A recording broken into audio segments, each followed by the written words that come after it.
ॐ स्थापकाय च सद्धर्मस्य सर्वधर्मस्वरूपिणे अवतारवरिष्ठाय रामकृष्णाय ते नमः. My dear devotees, friends and admirers and spiritual brothers, sisters, elders, today we are happily meeting on this great occasion of celebration of the 186th birthday of Sri Ramakrishna. On this holy day, I convey my blessings and best wishes to all of you.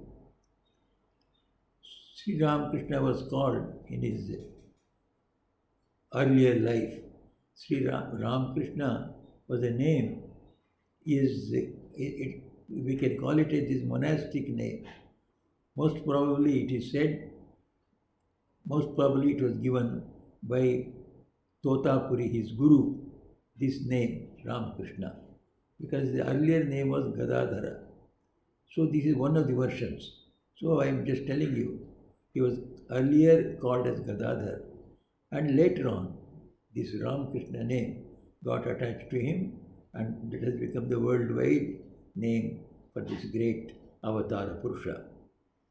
Gadadhar was born, as you may all know, we only recollect the facts of his life. He was born on February 18th, it was a Wednesday of 1836. He was born in a far-off village in West Bengal called Kamarpukur, where I am now staying. So I am not a little away now. I am in Belur Math now. I spent almost about 2 months in Kamarpukur. It's a few days back.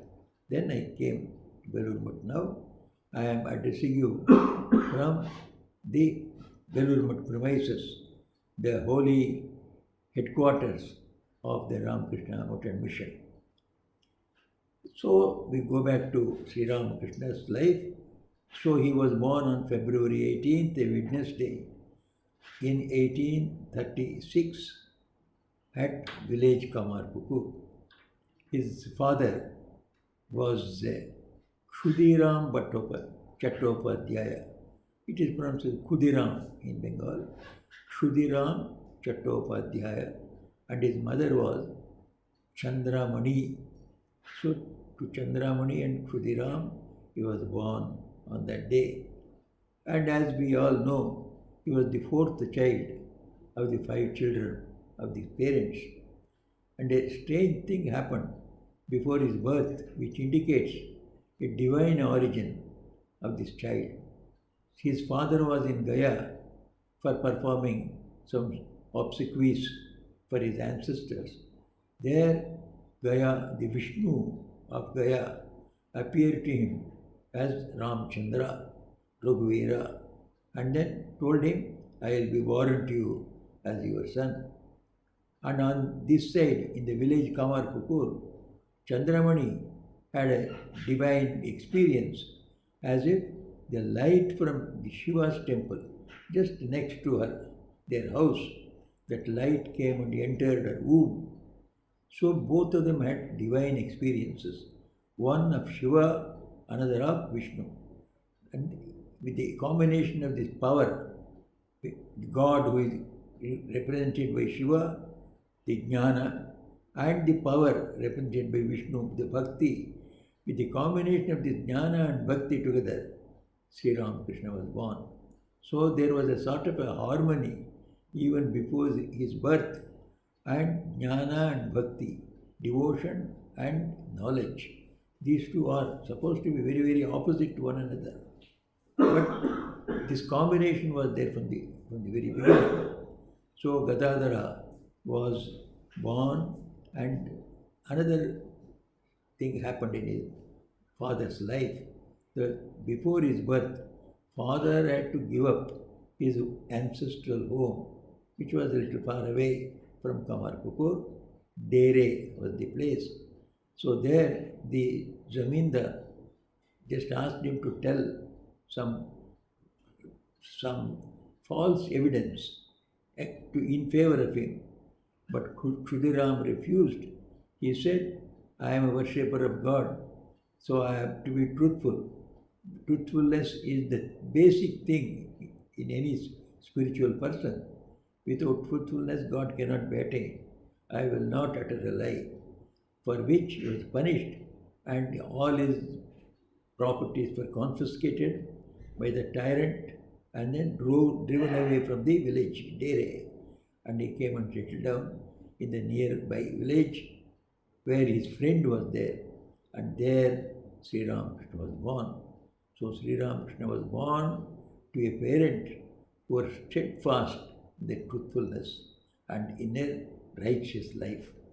So Sri Ramakrishna from his very birth again was very strong in his truthfulness and his devotion to God. Devotion to every type of God. We see as a young boy, so he is enamored of every form of God. Once he was dressed in a Shivaratri day like a Shiva and made to come on the stage, but he got so much identified to Shiva through his bhakti, through his devotion. He went into ecstasy. He could not speak a word, stood just like Shiva himself, tears flowing down from his eyes, and people got the vision of Shiva himself through this little boy. Similarly, he was just going to visit their mother's temple, Anur Vishalakshmi temple. So this mother, when he was thinking, and all the other people along with him, they were all singing about mother. He went into ecstasy, had a vision of mother, and he fell down in a spiritual swoon. So from the very young age, he loved every form of God. We see him later on, developed much in this line to accept every type of form of God, and God in every form was very dear to him. When he became about 19 years old, his elder brother, he took him to Calcutta along with him. Naturally, the elder brother, he was running a school, Sanskrit school. So he thought that he can take his brother in Calcutta, he can make his living also, and Gadadhar also can be taught something to earn with. So Gadadhar was not a good student. He would not concentrate on the secular studies. He was always interested in meditation, in japam, taking the name of God, singing the glories of Him, and moving about in the joy, the spiritual joy with his friends. But he had to earn something. For earning, he required some secular knowledge. So to help him, the elder brother thought, let me take this boy with me, and he will help me in my school affairs, running the school, and I will teach him something secular of conducting some worship and other rituals in houses, rich houses, and make a living. With this idea, he was taken to Calcutta. But when in Calcutta, the elder brother wanted to teach him secular knowledge, what we now call as bread earning education. All our education is bread earning education. We take big degrees for what? Earning big salaries. What are the salaries for? To enjoy sense enjoyments, whatever little we can get out of the earnings we have. What about the spirituality? What about the manifestation of divinity that is within us? For which purpose we have got a human life? Sri Ramakrishna is going to tell us about this. So there is no purpose at all, spiritual purpose for this life of bread earning education. Sri Ramakrishna refused to be educated in the bread earning education. He said, I want that education which will give me infinite peace and joy of God, so that I can live in infinite peace and joy and bring infinite peace and joy to others also. But His brother didn't know what that education was, but Sri Ramakrishna had his own way, and propitiously at that time he was appointed as the priest of a Kali temple in Dakshineshwar. In Calcutta, Dakshineshwar is north of Calcutta, a small village where one great philanthropic lady, Rani Rasmani, built a huge temple. Even today, the temple looks a huge temple with almost more than 130 years passing away, or even more than that. So, after such a huge temple she built, and then she wanted a pujari, a priest, proper priest for that. And somehow Sri Ramakrishna was appointed there. And that was according to his art, worship of Mother Kali. So he started the worshipping, with the difference when other priests of other Kali temples, they are after the riches in the Kali temple. He was absolutely not interested in the riches of the temple. The temple even today is one of the richest temples in West Bengal. And at that time also it was very rich. And then he said, I don't want to be in charge of any of the riches, the gold or silver or all the valuable things of the temple. You appoint someone else, then I will do only the spiritual puja. I will do puja, japa, prayer and concentration and whatever is to be done to please Mother spiritually and feel her presence here in her image for myself and make others also feel that. That's what I can do. So the Rani Rasmani and her son-in-law, who was the executor for all her orders, so both of them became great devotees of Sri Ramakrishna because there was something special in his demeanor, in his personality. So he could attract people, and because of his unselfish love, a divine love, everybody got attracted to him. So they became great friends. There he started the worship of Mother Kali. And Mother Kali's worship, mainly it was through his heart, not through rituals, but through his yearning in his heart. Mother, I am worshipping you. Am I worshipping only the stone, or are you living? If you are living, why don't you speak to me? Why don't you appear before me? We are all your children. I am your child. So you must speak to me. This is how we started praying to her and imploring her, entreating her, begging her to give a vision to him. So one day he became like this day after day, morning till evening, from again evening to morning. So he went on yearning and praying, yearning and praying. His heart was full of the anxiety, eagerness to see Mother living. Am I worshipping the stone? No, it is the living Mother. If she is living, I must see her as living. If I have to see her living, she should speak to me like any other mother would speak to her child. This was his argument. Simple, but very sincere. Sincere to the core. One day, the Mother appeared before him in a very, very exalted way. Sri Ramakrishna described his first vision as something very extraordinary. First he saw the Divine Mother in her infinite glory as Mother. Then, it became an infinite ocean of consciousness. Ocean of consciousness.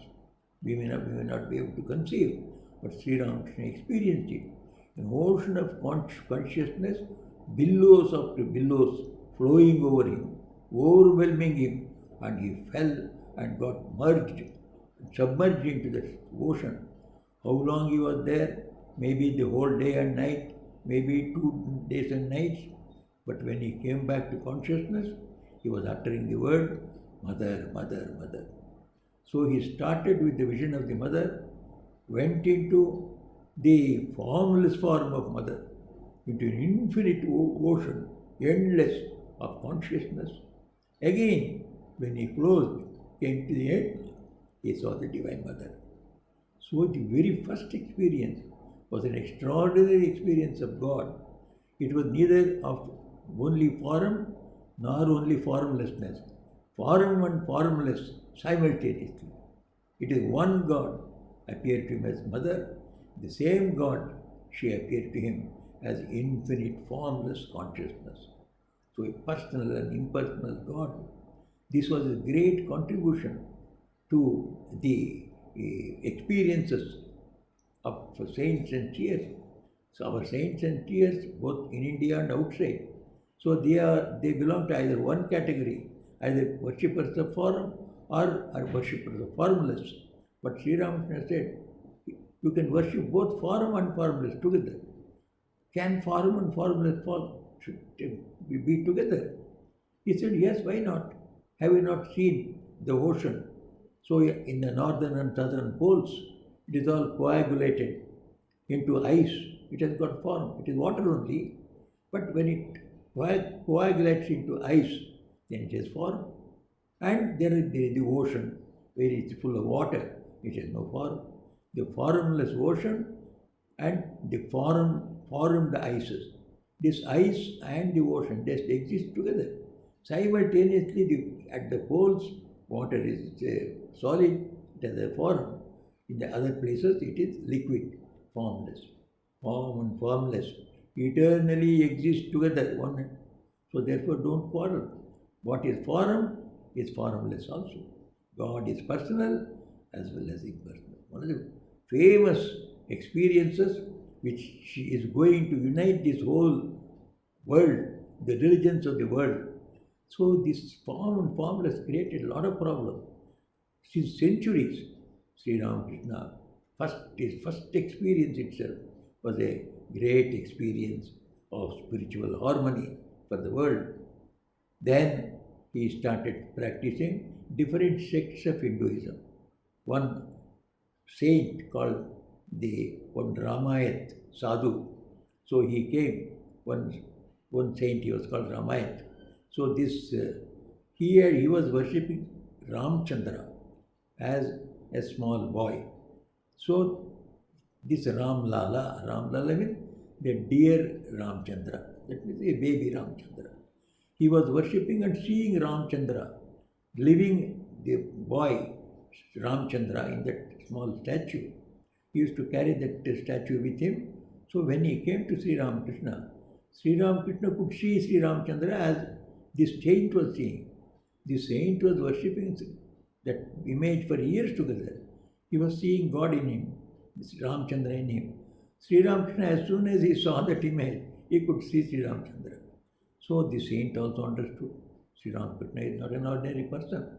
Then he allowed Sri Ramakrishna to keep that image with him and experience the presence of the child Rama. Child Rama got so much attached to him, he refused to go with that saint afterwards. And saint understood the meaning of it. He said, now the time has come for me to see Ramchandra everywhere. I have worshipped in form, now I have to see him in every form, that is formless Ramchandra also. So he was glad, left that image with Sri Ramakrishna and went away. This is how the Ramayata sect of worship Sri Ramakrishna practiced. Then Bhairavi Brahmani, another lady saint, she comes and instructs him in the tantric text. Tantra means Shastra, scripture. So the scriptures of Shiva and Devi, so they are called Tantra, and she taught 64 Tantras to him. Almost all the important teachings of the Tantra Shastras, she made him practice, and it is said he took only 3 days to see the vision of that particular god or goddess of the Tantra. He took only 3 days maximum. So he finished all the 64 Tantras, 64 into 3 days. So it was a fantastic thing. And this lady saint was astonished. And then she called him, you are not an ordinary person, you are an incarnation of God. Just like Gauranga Prabhu, just like Sri Krishna Chaitanya, about 400 years back. Sri Krishna Chaitanya was born in Bengal and brought the whole of Bengal and the other adjacent states also under the sway of the name of God, singing the name of God. So Sankirtan. So you are the Gauranga himself, Sri Krishna Chaitanya himself born in your body again, along with his another companion called Nityananda. So Gauranga, Nityananda, both of them are there in this body now. You are an avatara. Then Sri Ramakrishna was amused. So he told Mathur Babu, who was, as I already told, he was the son-in-law of Rani Rasmani. So he said, so he told Mathur Babu, see what this Brahmani says. You are all calling me mad. People were all calling Sri Ramakrishna mad. Because from morning till night, he is either talking about Rama or Krishna or Shiva, going into ecstasy. He is not following the regular timings of the temples. People called him mad. So he told Mathur Babu, look, you are all calling me mad. But she says, I am an avatara. I am an incarnation of God. Then he asked him to call all the great scholars of the time. That means spiritual scholars, not merely academic, but who have practiced and realized what they preach. Such people were called. Vaishnava Charan was a great person. Gauri Pandit was another one. So like that, great Pandits were all called. All of them agreed with Bhairavi Brahmani that what you say is correct. We all agree. We declare that Sri Ramakrishna is an avatar. So everybody was so happy. They were thinking he was mad. But now they came to know the real thing, that he is an avatara for the age. But what was Sri Ramakrishna's reaction to it? He said, whether avatara or not, he says, whether avatara or not, at least I am known now as an ordinary man, I am not mad. This was the simplicity of Sri Ramakrishna. Sri Ramakrishna was extremely simple, and he advocated the simplicity to be practiced by every spiritual aspirant. He says, without simplicity or guilelessness, one cannot realize God. And guilelessness and simplicity can be acquired through great austerities of several births. He used to teach. So, after going through the several sects of Hinduism, then he takes up the different religions from outside. He practices Islam. There was one Sufi saint, Sufi spiritual man.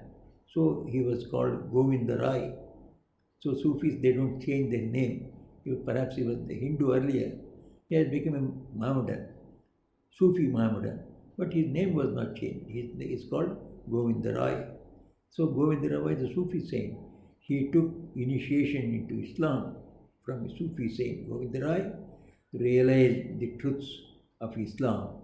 Being with him, after a few days, Sri Ramakrishna took only a few days. His concentrated mind, his extraordinary purity of the heart, his devotion, dedication, that brought him the highest realization, which would take some years for others. He would do it in few days. So he realized the highest in Mohammedanism. Then afterwards he took Christianity. So he was simply possessed by a child Jesus. He saw the picture of Jesus, and Jesus came out of that picture and possessed him in a way. For days together, he went on thinking about Bible, think about the teachings of Christ and his life and message. And she was possessed of Jesus for a long period. Then one day, he saw Jesus walking to him in the adjacent ground, what we call as Panchavati. Panchavati is the adjacent ground to the Kali temple, where Sri Ramakrishna's residence was also there. He was sitting there and Jesus was walking towards him.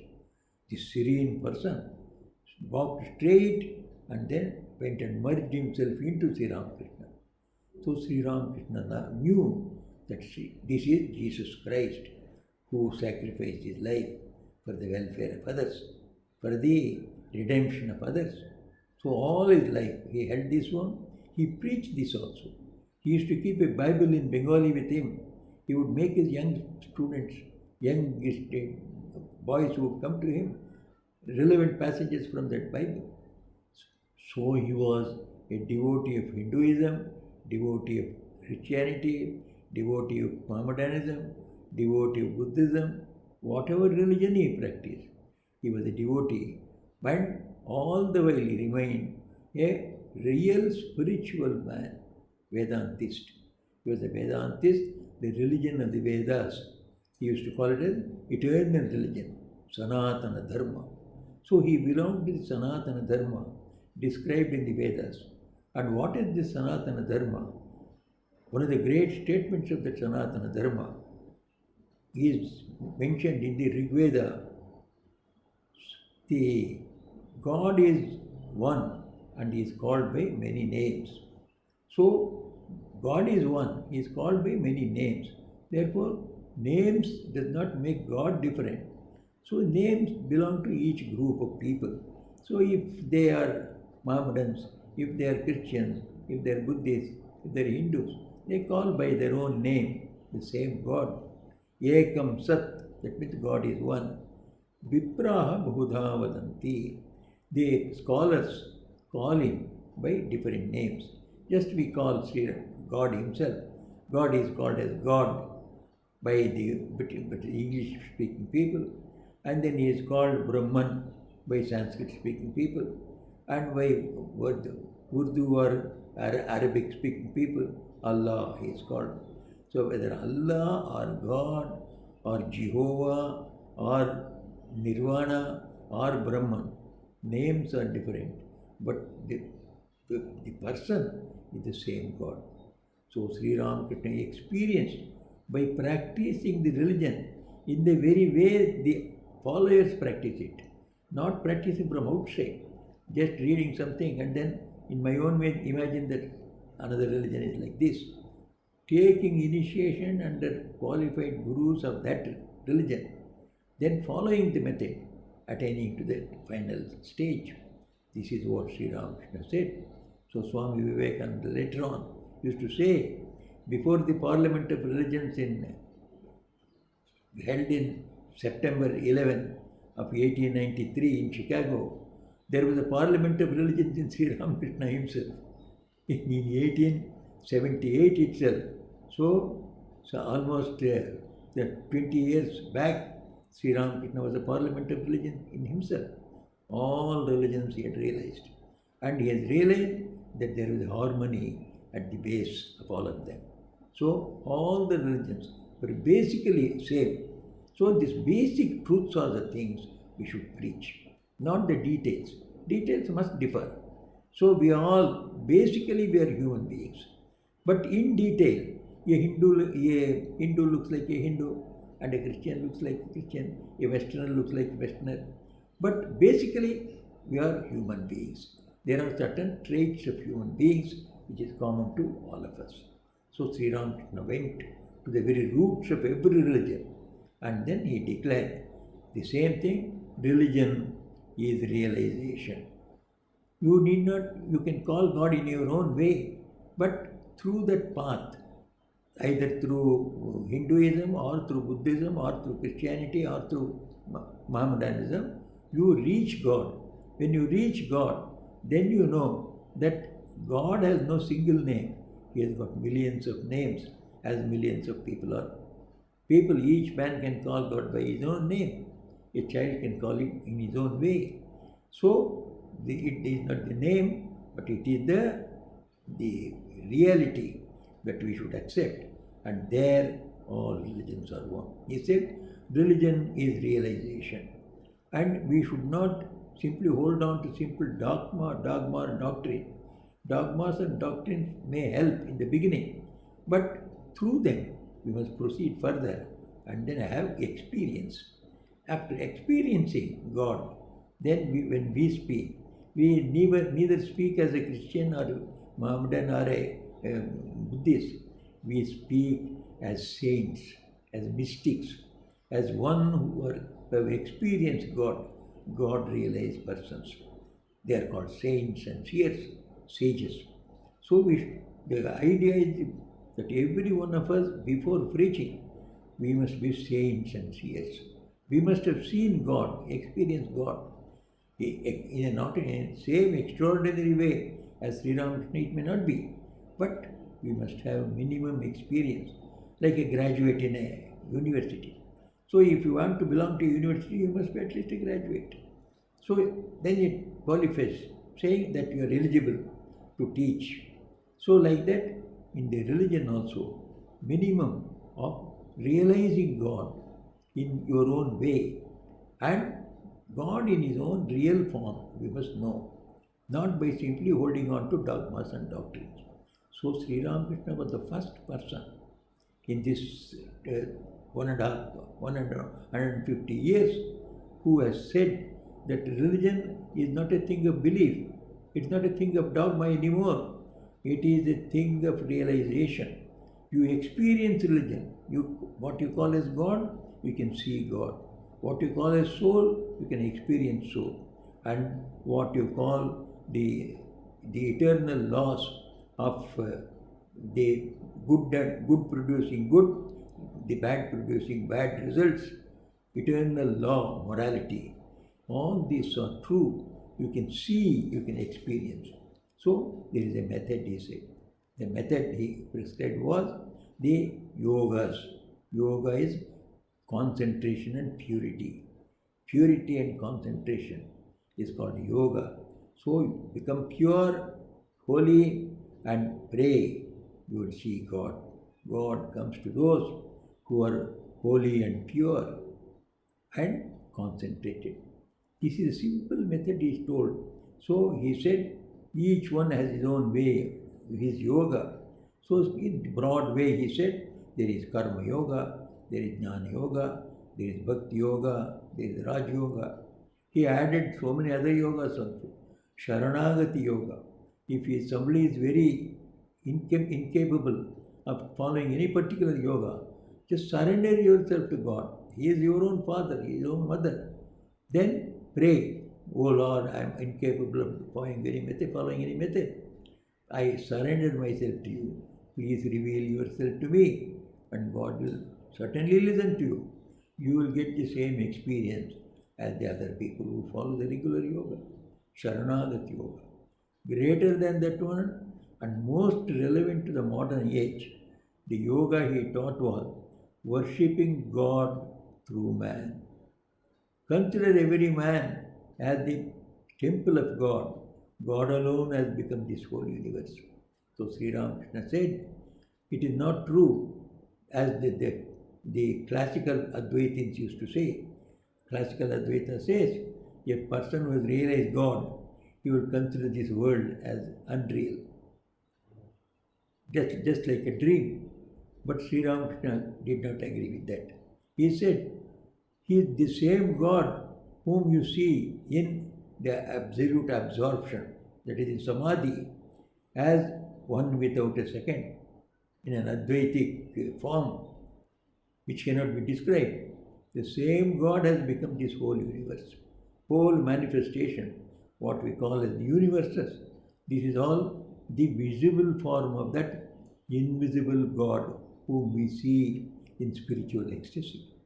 The God who we see in Samadhi is the same God who is there in front of you, which you see with your senses as the manifested universe. How does one become many? It is through his inscrutable power called Shakti, his power. So God and his power, Brahman and his Shakti, they are inseparable. They are one. If you say one, other also is there. Sri Ramakrishna used to compare the sun and its sunlight. If you say sun, you also imagine, you also visualize sunlight. If you say sunlight, the sun is there. Just like that, God alone has become this whole universe. So whatever we see in this universe, as human beings, as other beings, sentient and insentient also, anything that is there, it is there, it is in the form of God Himself.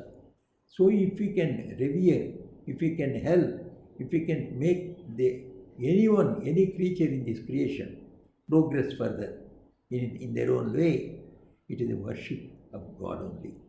So worship of the creatures, especially men and women, humanity. Sri Ramakrishna used to call man as the greatest manifestation of God. One great message of Sri Ramakrishna was, God is there in everybody, because God himself has manifested himself in this as his universe. He is everywhere, but he is most manifest in man. Manifest means, he gives an example, if the light of sun is falling, so the light is not reflected in the same way by every object. If it falls on the earth, a dull reflection is there. If it falls on a white cloth, a little better reflection is there.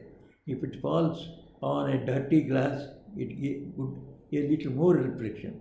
If it falls on a very clean mirror, it gives 100% reflection.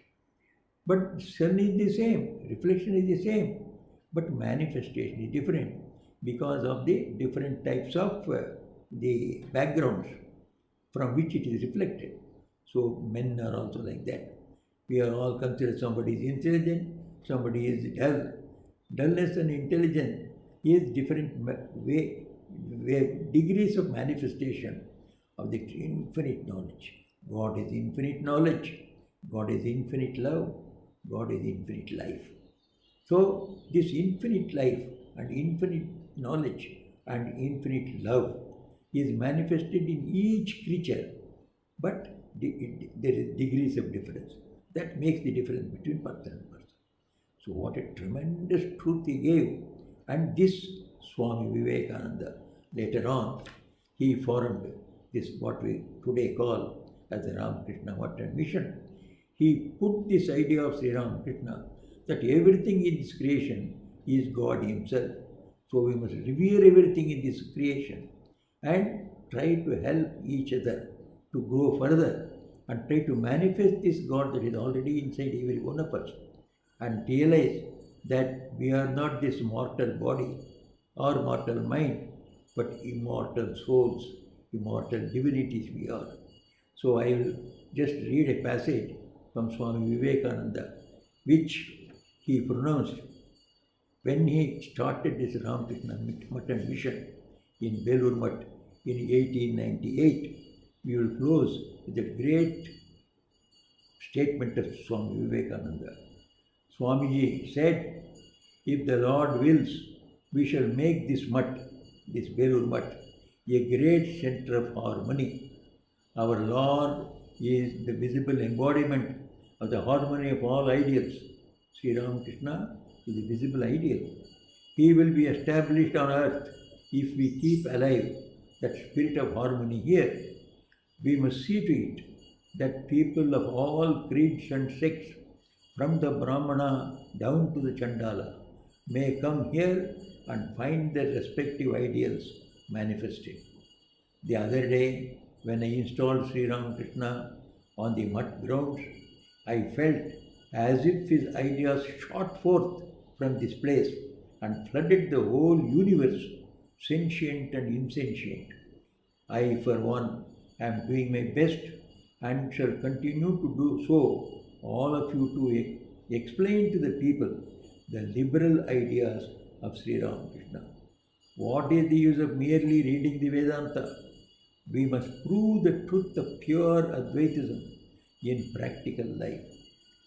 Shankara left this Advaita philosophy in the hills and forests, while I have come to bring it out of those places and scatter it broadcast before the workaday world and society. The lion roar of Advaita must resound in every hearth and home, in meadows and groves, over hills and plains. Come all of you to my assistance and set yourself to work. This great call of Sri Ramakrishna, Sri Swami Vivekananda is there. It is the essence of the life and message of Sri Ramakrishna. May Sri Ramakrishna inspire us all to follow him, is my prayer to him. Once again, with my blessings and best wishes to you all, I take leave of you. Jai Ram Krishna. Om Shanti Shanti Shanti. शरणागत किंकर भीत मने गुरुदेव दया कर दीन जने।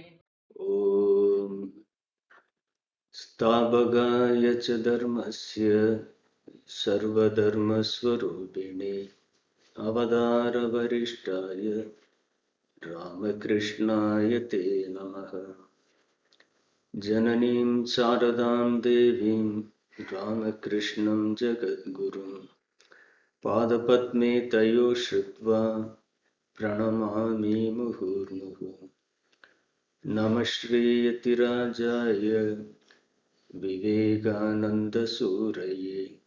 सच्चित्सुखस्वरूपाय स्वामिने तापहारिणे।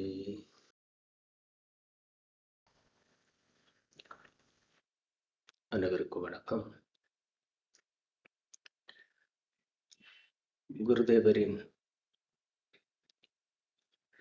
ஜெயந்தி விழா இந்த முறை பல பிரச்சனைகளுக்கிடையே, corona தொற்று பல பிரச்சனைகளுக்கிடையே இன்று நாம் கொண்டாடி கொண்டிருக்கிறோம்.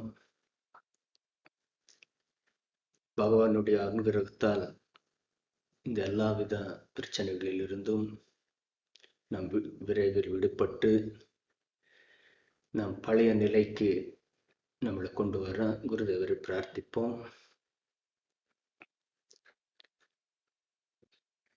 பகவான் ஸ்ரீ கிருஷ்ணர் கீதையில் ஏற்கனவே கூறியிருக்கிறார் பல முறை, எப்போதெல்லாம் தர்மத்துக்கு ஒரு சோதனை ஏற்படுகிறதோ அப்போதெல்லாம் தர்மத்தை காக்கவும் நல்லோர்களை காக்கவும் தீயவர்களை வதைக்கவும் நான் யுகந்தோறும் அவதாரம் எடுத்து வருகிறேன் என்று பகவான் கூறியிருக்கிறார். பரித்ராணாய சாதுனாம் விநாசாய சதுஷ்கிருதம் அப்படின்னு சொல்லி நல்லவர்களை காக்கவும் தீயவர்களை அடிக்கவும் நான் வருகிறேன். சம்பவாமி யுகே யுகே. அவர் கூறிய அந்த கூற்றுக்கேற்ப பல அவதாரங்கள் அப்பொழுதெல்லாம் தோன்றியிருக்கிறார்கள். எப்போதெல்லாம் ஒரு சோதனை ஏற்படுமோ அப்பெல்லாம் ஒரு வழிகாட்டியாக, மனித குலத்துக்கே ஒரு பெரிய வழிகாட்டிகளாக அவதரித்திருந்தார். அதுக்கு முன்பு கூட எல்லா அவதாரங்களும் அப்படிதான் அமைஞ்சிருந்தது. அதன்படி இந்த தெய்வம், இந்த பகவானே மீண்டும் இந்த பூமியில் உதித்து இந்த மனித குலத்தை நெறிப்படுத்தவும் அசுரர்களை வதைக்கவும் இந்த அவதாரம் தேவைப்பட்டது. ஆனால் இந்த முறை இந்த அவதாரம் முன்பு போல பெரிய ராஜ குடும்பத்தில் இருந்து வந்த அவதாரமோ போர் செய்வதற்காக வந்த அவதாரமோ போன்றது இல்லாமல் தனது அன்பாலேயே தனது அமுத மொழிகளாலேயே தர்மத்தை நிலைநிறுத்தி நல்லவர்களை காற்று தீயோர்களை மனமாற்றம் செய்து சாதனை புரிந்திருக்கிறது இந்த அவதாரம். அதுதான் குருதேவரின் அவதாரத்தின் சிறப்பு. பக்தர்கள் எல்லாம் படித்திருப்பீங்கள். குருதேவரின் பெற்றோர் காமர்புகூரில் வாழ்ந்து வந்த காலத்தில் தனது தந்தையார் பல தீர்த்த யாத்திரைகளை மேற்கொண்டிருந்தார். அந்த காலத்தில் இன்று போன்ற அந்த போக்குவரத்து வசதியெல்லாம் இல்லை, பாத யாத்திரை தான். அந்த வகையில் அவருக்கு ராமேஸ்வரம் யாத்திரை அவர் மேற்கொண்டிருந்தார். கிட்டத்தட்ட வந்து போகிறதுக்கு 4000 கிலோமீட்டர் நடந்து, காடு மேடு ஏறி நடந்து வந்து போயிருந்தார். அந்த ராமர் மீது அவ்வளோ ஒரு பக்தி. அவர் வீட்டில் ராமர் தான் அவர்களுக்கு இஷ்ட தெய்வமாக வழிபாடு.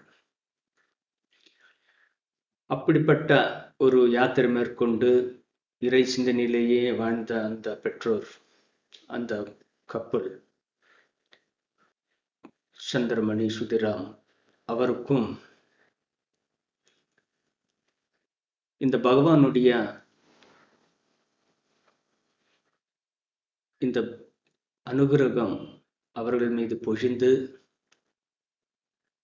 பகவான் தான் தனது காரியத்துக்காக இந்த உலகத்தில் அவதரிக்கும் நேரம் பார்த்து அவங்க மூலியமாக அவதாரம் எடுத்து இந்த உலகத்தை உய்விக்க வருவதற்கு முடிவு செய்திருக்கிறார். அப்படிதான் அவரது தனது அடுத்த யாத்திரை கயா என்ற இடத்தில் இருக்கிற அந்த விஷ்ணுவை தரிசிக்க சென்றார். கயாவில் இருக்கும் விஷ்ணு, அவருக்கு கதாதர் என்று பெயர்.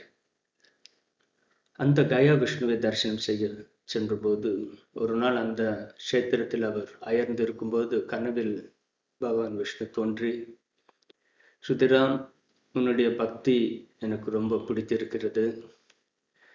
நான் உனது வீட்டில் உனக்கு மகனாக பிறந்து உனது பூஜையை ஏற்றுக்கொள்கிறேன் அப்படின்னு சொல்லி ஒரு குரல் கொடுக்கிறாரு. இவர் உடனே, பகவானே, உன்னுடைய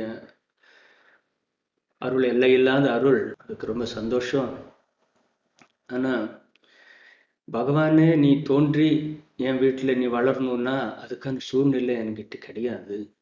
நான் ஒரு ரொம்ப ஏழை பிராமணன். எனக்கு உன்னை அந்த அளவுக்கு கவனித்து வளர்த்து வர்றதுக்கெல்லாம் எனக்கு வாய்ப்புகள் இல்லை என்று தன்னுடைய இயலாமையை தெரிவிக்கிறார். பகவான் மறுபடியும் சொல்றான், அதை பற்றியெல்லாம் ஒன்றும் இல்லை, உங்ககிட்ட என்ன இருக்கோ எது தருவியோ அதுலேயே நான் திருப்தி ஆயிடுவேன் அப்படின்னு சொல்லி பகவான் கூறிவிட்டு மறைந்து போய் விடுகிறார். அவர் முழிச்சு பார்க்குறாரு, உடம்பெல்லாம் வேர்த்து கொட்டுறது, அப்படியே ஒரு ரூம் ஃபுல்லாக ஒரு ஒளி வெள்ளம். அவர் சீக்கிரமா மறுபடியும் அந்த பகவான் தரிசனம் பண்ணிட்டு சீக்கிரமா ஊர் வர்றாரு, காமர்பூர் வர்றாரு. வந்து இந்த மனைவி கிட்ட இந்த விஷயத்த சொல்றாரு. சொல்லி முடிச்ச உடனே அந்த அம்மாவும் சொல்றாங்க, சந்திரமணி தேவி, ஆமா, எனக்கும் இந்த மாதிரி ஒரு நிகழ்ச்சி. நான் அந்த கிராமத்துல இருக்க அந்த சிவன் கோயிலுக்கு நான் செல்லும்போது அங்கே அந்த சிவலிங்கத்திலிருந்து ஒரு பெரிய ஒளி வெள்ளம் வந்து என்னை மூழ்கழித்து அந்த ஒளி வெள்ளம் என் மனசுக்குள்ள, என் உடம்புக்குள்ள ஐக்கியமாயிடுச்சு அப்படின்னு சொல்றாங்க. ஸோ அப்போ அவங்க ரெண்டு பேருக்கும் தெரிஞ்சிடுது ஏதோ அது ஒரு தெய்வீக விஷயம் நடக்க போகுதுன்னு சொல்லி. வெளியில் யாருக்கும் சொல்லலை. அப்புறம் ஒரு வருஷம் கழிச்சு சந்திரமணி தேவிக்கு குழந்தை பிறக்குது, தெய்வீக குழந்தை பிறக்குது. அந்த குழந்தைக்கு தான் கதாதரன் என்று பெயர் வைக்கிறார்கள். ஏன்னா அந்த கதாதரனுடைய அருளால கிடைச்சதுனால. 1836 பிப்ரவரி 18 அதுதான் அந்த சம்பவாமி யுகே யுகே, அந்த யுகத்துக்கு, இந்த யுகத்துக்கு தேவையான அவதாரம் அன்று நிகழ்ந்தது. அதை பத்தி சாமிஜி சொல்றார், இந்த ராமகிருஷ்ண அவதாரத்தின் பல சிறப்புகளில ஒன்று என்னன்னு, சம்சய ராட்சச நாச மகாந்தம் அப்படின்னு சொல்ற. மனிதர்களிடத்துல இருக்கிற அந்த அறியாமையையும் சந்தேகத்தையும் அழிக்கவே இவருடைய அவதாரம் இருந்தது அப்படின்னு. அது ஒரு part of is divine play அப்படின்னு. ஸோ இந்த ஜென்மத்துக்கு அது தேவையா இருந்தது. ஸோ அந்த பிறந்த முதல் எல்லாம் சாதாரண குழந்தைங்க மாதிரி வாழ்ந்து வீட்டில் எல்லாருக்கும் அன்பான குழந்தையா இருந்து, பக்கத்து வீட்டில் எல்லாருமே இவனை பார்த்த உடனே அவனுக்கு ரொம்ப பிடிச்சு போகுது. ஒவ்வொருத்தரும் தங்க வீட்டுக்கு என் கதார வரணும்னு விரும்புகிறாங்க. அந்த அளவுக்கு ஒரு கிராமத்திலேயே ஒரு செல்ல பிள்ளையா வளர்றாரு. கொஞ்ச நாள்ல அவர் ஸ்கூலுக்கு போகிறதுக்காக முயற்சி பண்ணுறாங்க. அவனுக்கு அவ்வளோ விருப்பம் இல்லை, இருந்தாலும் கட்டாயப்படுத்தி பக்கத்தில் இருக்கிற ஸ்கூலுக்கு அனுப்புகிறாங்க. அவன் ஏதோ முயற்சி பண்ணி கொஞ்சம் கொஞ்சமாக எழுத படிக்க முயற்சி பண்ணுறான். ஆனால் மனசெல்லாம் அப்பா எப்படி பூஜை பண்றாரு, மற்றவங்க எப்படி பூஜை பண்றாங்க, எப்படி நாம ஜபம் சொல்லணும், எப்படி இறைவனை சிந்தனை பண்ணணும், இந்த சிந்தனைங்க சின்ன வயசுல இருந்து இருந்தது. கொஞ்சம் கொஞ்சமா பள்ளி படிப்புடைய ஆர்வம் குறைஞ்சு இந்த சக மாணவர்களோட பக்கத்துல இருக்கிற அந்த தோப்புல போய் பகவான் பத்தி, ராமாயண மகாபாரத பத்தி, நிகழ்ச்சிகள் பத்தி நாடகம் ஆடுறது, பஜனை செய்வது, அங்க இருக்கிற அந்த களிமண்ணால பகவான் மற்றும் தெய்வீக விக்கிரகங்களை செய்வது, இதே மாதிரி அவனுடைய நாட்கள் கழிந்தன. எவ்வளோ கண்டிச்சு பார்க்குறாங்க, பட் அவனுக்கு இதுல தான் ஆர்வம் ஜாஸ்தி ஆயிடுது. அப்புறம் கொஞ்ச நாள்லயே தனது அப்பா, அன்பான அப்பா தவறிடுறாரு. காலமான உடனே மனசுல ரொம்ப ஒரு பாரம் ஆயிடுது, ஒரு பெரிய ஒரு இதான மாதிரி ஆயிடுது. இருந்தாலும் அம்மா உயிரோடு இருக்காங்க, அன்பு செலுத்துறாங்க, அண்ணா பெரிய அண்ணா இருக்கிறாரு. பட் இவனுக்கு அப்பா மறைவு ஒரு பெரிய ஒரு இழப்பு இருந்தது. மறைவுக்கு அப்புறம் வீட்டுல கஷ்டம், வருமானத்துக்கு கஷ்டம். அதனால அண்ணா வேலை தேடி கல்கத்தா வந்தாரு. இவன் கிராமத்துல இருந்தா அம்மாவுக்கு கொஞ்சம் ஒத்தாசை பண்ணிக்கிட்டு ஊர் குழந்தைங்க போல மற்றவங்க போலவே இருந்துட்டு இருந்தாரு. அது நிறைய நிகழ்ச்சிகள், ஒவ்வொரு நிகழ்ச்சியும் ஒவ்வொரு சாப்டரா இருக்கும். பக்தி பண்ணுவாரு, நல்ல பரவச நிலைக்கு போறாரு, மற்ற குழந்தைங்களுக்கு எல்லாமே எப்படி பண்ணணுங்கிறத சொல்லி கொடுக்குறாரு. யாராவது போய் சொன்னா அவருக்கு பிடிக்காது, இதெல்லாம் நடந்துட்டு இருந்தது. அப்புறம் இவனுக்கு அந்த பூநூல் போடுற நாள் வரும். அந்த ஒரு நாள் நான் வர்றதுக்கு ஒரு கொஞ்ச நாளுக்கு முன்னால தன்னுடைய தான் பிறக்கும்போது தனக்கு அம்மாவுக்கு உதவியா இருந்தா அந்த வீட்டு பெண்மணி தனின்னு சொல்ற சாதாரண ஜாதி பெண், அவளும் இவனுடைய தெய்வீக குணத்தை அறிந்து இவங்கிட்ட இருந்து ஏதாவது ஒரு நல்ல ஆசீர்வாதம் வாங்கணுங்கிறதுக்காக அந்த குழந்தைய கேட்குறான். கதாதரா, உங்க குல வழக்கப்படி உங்களுக்கு இந்த பூநூல் செய்விக்கும் போது அந்த முதல் பிக்ஷை எங்கிட்ட இருந்து நீ எடுத்த, எனக்கு ரொம்ப சந்தோஷம், நான் மிகவும் பேறு பெற்றவளா நினைக்கிறேன் அப்படிங்கிறார். அவரும் அதனால என்ன, நீயும் எனக்கு அம்மா மாதிரி தான், அதனால என்ன, நீ நினைச்ச மாதிரியே பண்ணிக்கல அப்படிங்கிறாரு. அது அவர் உடனே யாருக்கு சொல்லலை. ஆனா அந்த பூநூல் ஆன உடனே அந்த பிக்ஷை எடுக்கிற நேரத்துல இவன் சொல்றான், அந்த பிக்ஷை போடுறதுக்காக அந்த வீட்டுல இருக்கிற மூத்தவர்கள் எல்லாம் நின்றுட்டு இருக்காங்க அந்த குல வழக்குப்படி. இவன் சொல்றாரு, இவன் நேரம் நான் தனி கூப்பிடுங்க, தனி வீட்டு இருந்தா நான் முதல் பிக்ஷை எடுக்கணும் அப்படின்னு சொல்றாரு. அப்போ அவங்க எல்லாம் ஏதோ அப்படி இல்லைப்பா, நீ நம்ம வழக்கப்படி நீ இவங்க கிட்ட வந்து நீ அவங்ககிட்ட அப்புறம் கூட எடுத்துக்கலாம், பட் இந்த முதல் பிக்ஷை இந்த வீட்டு மூத்தவர்கிட்ட எடுக்கணும் அப்படிங்கிறான். அவன் இல்லை, நான் தனிக்கு வாக்கு கொடுத்துருக்கேன், அதனால அவங்கிட்ட தான் நான் எடுக்கணும் அப்படிங்கிறான். வீட்டில் ஒரே பிரச்சனை ஆயிடுது. என்ன இது, இந்த பையன் இப்படி பண்ற அப்படின்னு சொல்லி ஏதோ சிறுபிள்ளைத்தனமா நீ சொல்லியிருப்பேன், பட் அதுவே நீ பிடிச்சிட்டு இருக்குன்னு அவசியம் இல்லை, நம்ம வழக்கப்படி நீ பண்ணிடுன்னு சொல்றாங்க. இவன் கேட்க மாட்டேங்கிறான். அவங்க வற்புறுத்தும் போது, பாரு, இந்த பூநூல் போட்டுட்டு நான் ஒரு வாக்கு கொடுத்துட்டு அந்த வாக்கு தவறுனா நான் பொய் சொல்ல மாதிரி ஆகும், பூநூல் போட்டுட்டு பொய் சொல்றதை விட இந்த பூநூலே எனக்கு வேண்டாம் அப்படிங்கிற ஒரு எக்ஸ்ட்ரீமுக்கு போயிடுறாரு. அந்த சத்தியத்திலிருந்து நான் தவற மாட்டேன். இப்போ அவங்களுக்கு வீட்டில் அதுக்கு மேலே அவனை ஒன்றும் வற்புறுத்த முடியல, அவன் ரொம்ப கரெக்டாக சொல்கிறான். அப்புறம் அவன் வாக்குப்படி அவன் கொடுத்தபடி அந்த அம்மா அவன் தனி வர்றாங்க, தனியிடம் பிச்சை எடுத்து வர்றாரு. அது அந்த சின்ன வயசுலேயே அந்த சத்தியத்தில் நிலை நிறுத்துறதுக்கு தன்னை இது ஒரு நிகழ்ச்சியாக இருக்கு. பிற்காலத்துக்கு கூட அவர் ஒவ்வொரு நிகழ்ச்சியிலையும் ஒரு வார்த்தை கொடுத்துட்டு அதை அப்படியே காப்பாற்றுவார். நிறைய நிகழ்ச்சியில் இருக்கு. யாரோ ஒருத்தர் வீட்டுக்கு வர்றேன்னு சொல்லியிருக்கிறாரு, அன்னைக்கு வேற ஒரு விஷயமா போக முடியாமல் இருந்தது. ராத்திரி 11 மணிக்கு ஞாபகம் வருது. அந்த வீட்டுக்கு போய் கதவை மெதுவை தள்ளி கால் வச்சு, ஐயா நான் வந்துட்டேன்னு சொல்லிட்டு திருப்பி கதவை மூடிட்டு வந்துடுறாரு. ஏன்னா அந்த வாக்கு தவறக்கூடாதுன்னு சொல்லி. எப்படி ஒரு நிஷ்டை சத்தியத்தில்ங்கிறது குருதேவரோட வார்த்தை. ஸோ அப்படி அந்த பூநூல் நிகழ்ச்சி நடந்ததுக்கு அப்புறம் வீட்டில் இருப்பாரு, கொஞ்சம் வளர்றாரு. இவன் இங்கிருந்து படிப்பையும் சரியா கவனிக்கல, மற்றபடி இந்த அவங்க குலத்தொழிலை சரியாக கற்றுக்கலைங்கிறதுனால அண்ணா வந்து தன்னோட கல்கத்தாவுக்கு கூப்பிட்டுட்டு போகணும்னு சொல்லி தனக்கு ஒத்தையாசை இருந்து கொஞ்சம் வருமானம் வரும், அது அம்மாவுக்கு அனுப்பி தாங்க சாப்பிடலாங்கிறதுக்காக கல்கத்தாவுக்கு கூப்பிட்டு போகிறாங்க. போன இடத்துல புரோகிதர் செய்ய தொழில், வீடு வீடாக போய் பூஜை பண்ணி அவங்க கொஞ்சம் சில பொருள் காசு கொடுப்பாங்க, அதை வச்சு வாழ்க்கை நடத்திட்டு இருப்பாங்க. அவங்க அண்ணா ஒரு சின்ன ஸ்கூல் மாதிரி நடத்தியிருந்தா அதுக்கு ஒத்தாசை இருப்பார். இந்த நாட்களில் தான் 1855 கங்கைக்கரையில் அமர்ந்திருக்க தட்சிணேஸ்வரர் இடத்துல அந்த அந்த இடத்துடைய ஒரு அம்மையார் ராணி ராசமணி ஒரு பெரிய காளி கோயில் கட்டுறதுக்காக ஏற்பாடு பண்ணி அந்த கோயில் கட்டுறாங்க.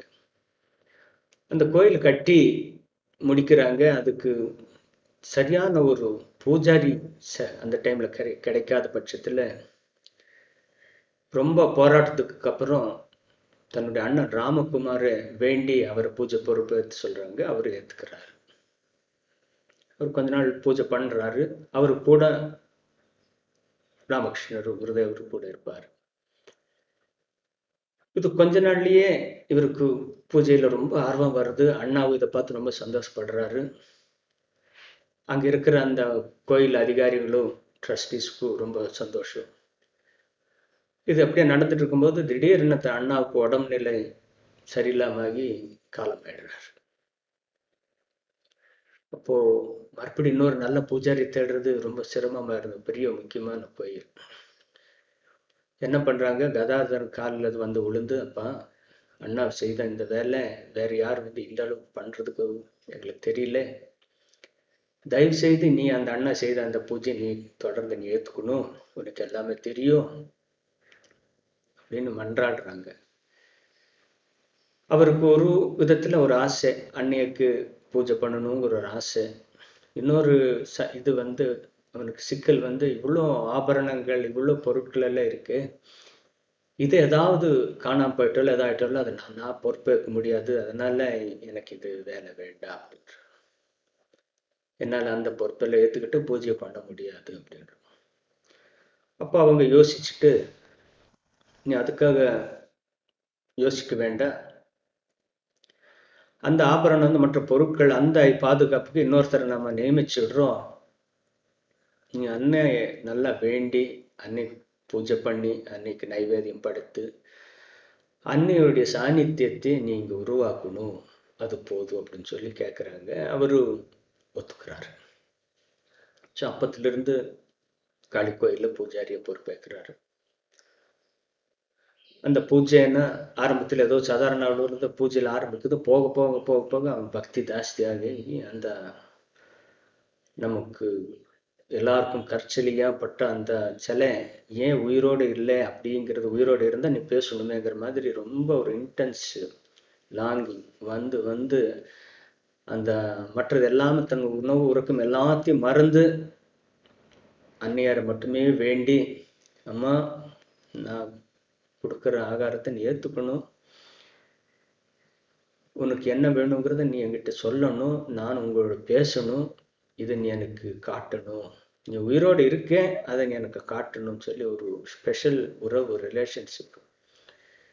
மற்றவங்க கண்ணுக்கு எப்படியோ, பட் எனக்கு நீ உயிருள்ள இருக்கிற ஒரு ஜீவன், நீ ஒரு தெய்வம், நீ எனக்கு அதை காட்டிதான் தீரணும்னு சொல்லி வேண்டாரு வேண்டாரு, அழுது புரண்டுறாரு, என்னென்னமோ பண்றாரு. ஒரு கட்டத்துல அம்மா நீ உன்னுடைய காட்சியை கொடுக்கலன்னா இந்த உடலை நான் மாய்த்து விடுவேன் அப்படின்னு சொல்லி அங்க இருக்கிற அந்த காளி கையில் இருந்த அந்த வாழை எடுத்து தன்னுடைய உயிரை மாய்க்க முற்படும் போது அந்த முதல் காட்சி, தெய்வீக காட்சி பிரகாசமா வந்து அவனை தடுத்து அவனை ஆட்கொள்ளுது. அன்றிலிருந்து அம்மா கிட்ட தினசரி பேசுறது, உரையாடுறது, அம்மா கூடவே வாழ்றது இப்படியே இருக்கு. சில நேரத்தில் அம்மா காட்சி தரலன்னா மறுபடியும் அழுகிறது, இதே நடந்தது. இது நாளடைவில் நடந்தது. அதில் நிறைய நிகழ்ச்சிகள் வருது. மற்றவங்களுக்கு கண்ணுக்குள்ள இது என்ன, இது ஒரு பைத்தியம் மாதிரி இருக்கா அப்படிங்கிற மாதிரி. ஏன்னா அம்மாவுக்கு ஒரு வாய் விட்டுற மாதிரி அம்மா கூட்டுறாரு. இன்னொரு முறை சொல்றாரு, அம்மா நீ என்ன சாப்பிட சொல்றேன்னு சொல்லி தான் சாப்பிடுவார் அதை நைவேதித்து. பொதுவாக கோயில்கள் எல்லாம் அப்படிலாம் பண்ண அது சரியில்லை. ஸோ இதெல்லாத்த பார்க்குறாங்க. அந்த அதிகாரிங்க கம்ப்ளைண்ட் பண்ணுறாங்க. ஆனால் ஒன்றும் இது பண்ணலை. அந்த நிர்வாகிகளுக்கு தெரியும் அவர் உண்மையிலேயே அம்மாவோட வாழ்ந்துட்டு இருக்கான்னு தெரியும். இந்த காலகட்டத்தில் தான் அந்த அதிகாரி, அது ஓனர் மதுர் பாபு தன்னுடைய மாடியில் உட்கார்ந்துருக்கும்போது கீழே குருதேவர் கோயில் பக்கத்தில் நடக்கிறாரு. பூஜை முடிஞ்சிட்டு நடக்கும்போது தான் ஒரு பக்கத்திலிருந்து கிழக்கிலிருந்து மேற்கு போகும்போது காளி அன்னியாக நடக்கிறார். குருதேவரோட உடல்ல காளி அன்னை நடக்கிறார். மேற்குல இருக்கும்போது சிவபெருமானாக காட்சி தோன்றுகிறது. இதை கண்ணால பார்த்து ஓடி வந்து காலில் விழுகிறாரு.